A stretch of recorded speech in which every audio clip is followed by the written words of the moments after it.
এবার চাঁদপুরে পদ্মায় প্রায় ২.৫ কেজি ওজনের একটি ইলিশ ধরা পড়েছে জেলের জালে। নিলামে দাম উঠেছে ১৩,৩৯০ টাকা।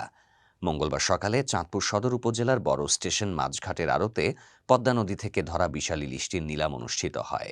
আড়তদার আনোয়ার গাজীর গদিতে প্রকাশ্যে অন্তত ৩০ জন ইলিশের নিলামে অংশ নেন।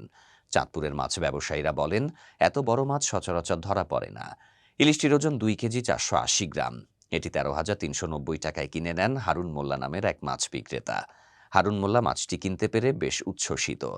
তিনি বলেন, এত বড় ইলিশ এই বাজারে এবারই প্রথম পাওয়া গেছে। নির্দিষ্ট কিছু ক্রেতা আছেন, ঢাকায় তাদের কাছে বিক্রি করা হবে মাছটি। এবছর চাঁদপুরের মাছ বাজারে ইলিশের অনেকটা আকাল চলছে। প্রতিদিন এখানকার আড়তে যেখানে গড়ে ১০০ থেকে ১৫০ মণ ইলিশ আসার কথা, সেখানে ৫ থেকে ১০ মণের বেশি ইলিশ পাওয়া যাচ্ছে না। তাই এবছর দামও কমছে না ইলিশ মাছের।